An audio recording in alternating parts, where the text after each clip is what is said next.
costado más, insisto. Sí. ¿Cuál le ha costado menos? Me ha costado más John Comfort, aunque tenía más documentos de él, había más documentación sobre él que sobre el otro, ¿no? Hay una biografía incluso casi, y hay muchas, están en un libro editados todos sus textos, los que quedan, están en ese libro editados también testimonios de gente que le conoció, tanto en las brigadas internacionales en Madrid y en Andalucía, y en Albacete, como gente que le conoció en Oxford, gente de su familia. Hay un testimonio de su padre, hay un testimonio de su hermano, hay un testimonio de voluntarios que vinieron con él a la guerra civil. Es curioso que él organizó un grupo de pocos combatientes. Los primeros que vinieron, los primeros británicos que vinieron a las brigadas internacionales los había organizado él. Organizaron un grupo de 5.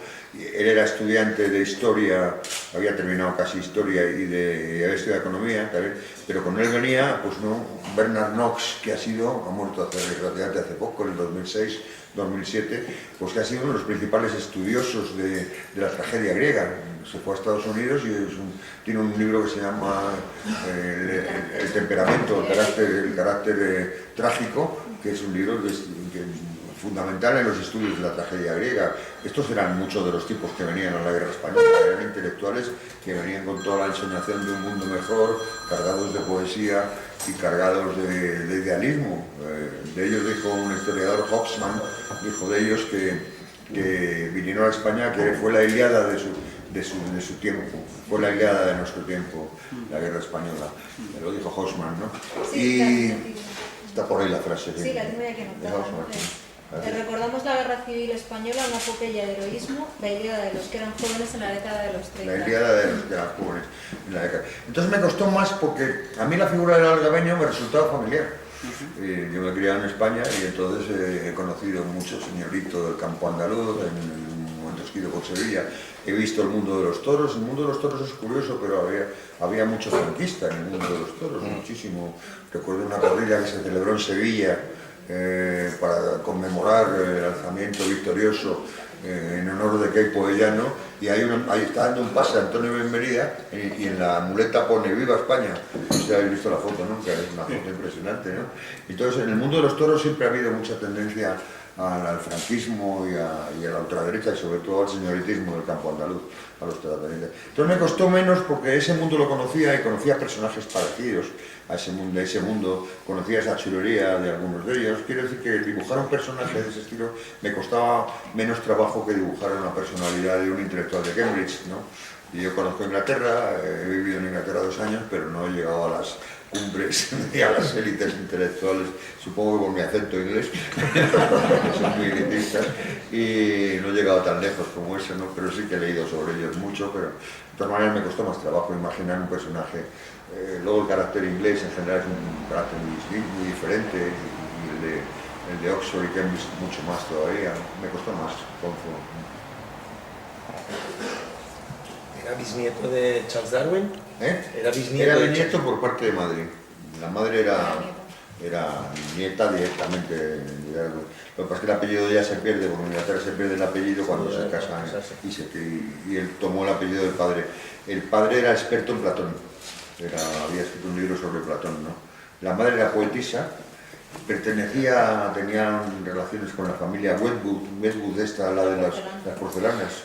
Tenía relación con la familia de la porcelana. Era gente de dinero y sobre todo de élites intelectuales, ¿no? Ahí se crió Comfort, se crió en un ambiente leyendo a los griegos clásicos, leyendo a Lord Byron, la poesía admiraba mucho a Lord Byron, que había muerto en Grecia luchando no luchando, pero no en una batalla, pero estaba allí en la lucha griega por la independencia, apoyando la causa griega, Lord Byron. Y él la admiraba mucho, admiraba esa especie de poeta en acción, el poeta en armas, el poeta que no solamente se dedica a hacer unos versos, sino que toma partido en una causa política justa, ¿no? Y él quería un poco tener de sí mismo esa imagen del hombre de acción y el hombre de la poesía, ¿no? Bueno, hay una escena en el libro en que haces coincidir a Comfort con Virginia Woolf, precisamente antes de... Bueno, es parte de la imaginación. Hay una fiesta en casa de los Comfort, en el segundo capítulo de la novela, una fiesta en que la familia de la madre, sobre todo, era muy amiga de Richard Brooke, un poeta británico que murió en la Primera Guerra Mundial. En la Primera Guerra Mundial hubo un grupo de poetas británicos que eran combatientes de primera línea y que murieron bastantes de ellos y dejaron un libro, quedó un libro que se llama Poetas Británicos en la Guerra Mundial, ¿no? Y les encontraron muchos de ellos en sus bolsillos en el campo de batalla, ¿no? Sus poemas escritos, y algunos son estremecedores, ¿no? Porque en la Primera Guerra Mundial murió toda una generación de chavales ingleses, murieron un montón de chicos en las trincheras de Europa, ¿no? Y uno de ellos era muy amigo de la madre, y entonces hacía todos los años una fiesta, por lo visto, para celebrar el recuerdo de Richard Brooke, de sus poemas muy british, muy británicos, ¿no? Que hacían una fiesta, y ahí pues es donde aparece un momento. Virginia Woolf, que era amiga de la madre, era conocida, y hay un pequeño diálogo, eso es imaginario, un pequeño diálogo con Corfu, imaginario, pero ya digo, no fantástico, pudo ser.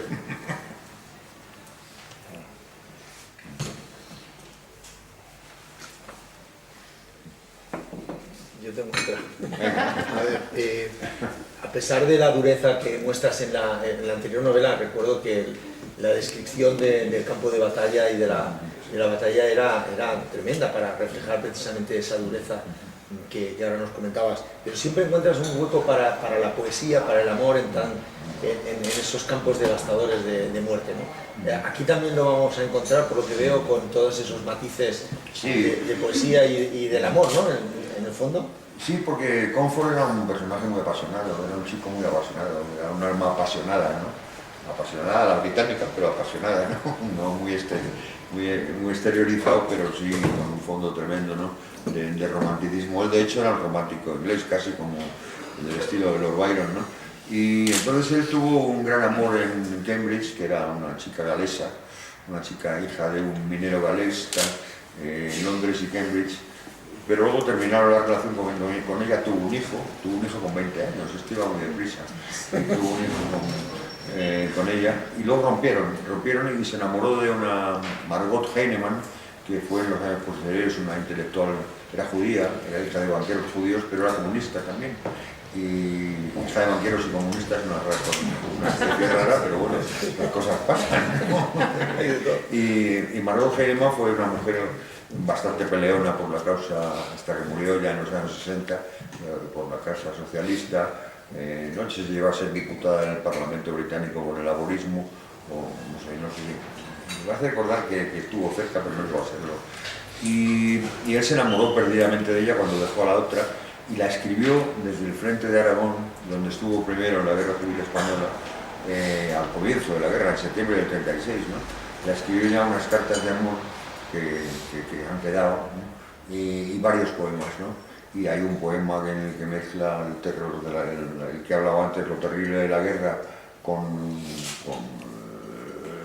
el amor desmesurado que siente hacia Margot Heinemann, que es un poema muy hermoso, el mejor que escribió seguramente, porque luego tiene otro muy militante sobre las batallas en el frente de Aragón, pero ese ya es demasiado militante, un poco pierde su carril lírico, ¿no? En cambio este mezcla el lirismo con la épica muy bien, ¿no? Y te revela muy bien cómo era el alma de este tipo, ¿no? Y cómo era el alma de muchos, porque en definitiva ya he dicho antes que yo he pretendido hacer un paradigma de... Luego es un libro en el que como es una novela pero basada en hechos reales y sobre todo en la realidad de los personajes paradigmáticos de la guerra civil, he metido una parte final, una especie de anexo, en el que hablo de los personajes que salen en el libro contando quiénes fueron.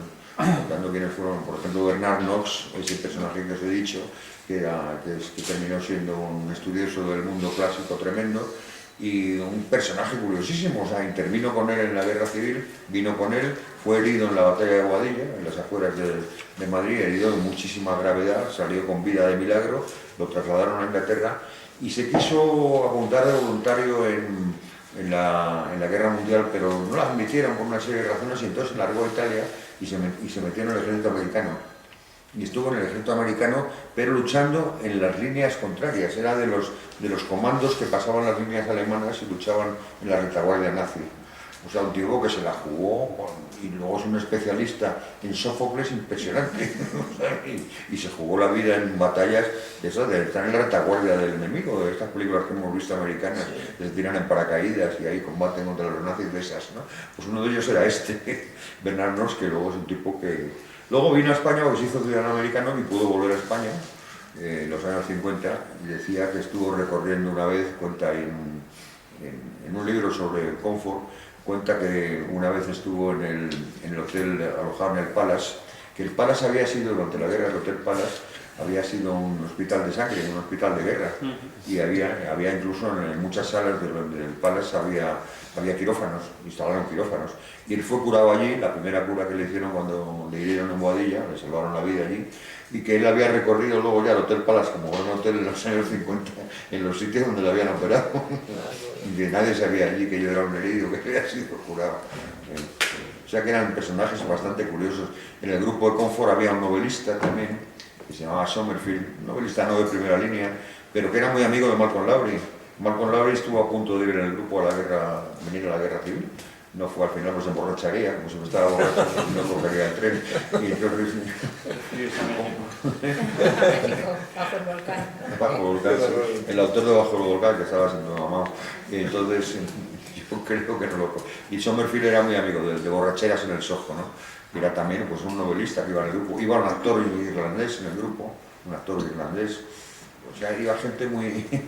muy curiosa, ¿no? Sí, no, esas escenas de la batalla de Madrid son también muy, ¿no? De camaradería entre todos ellos, sí.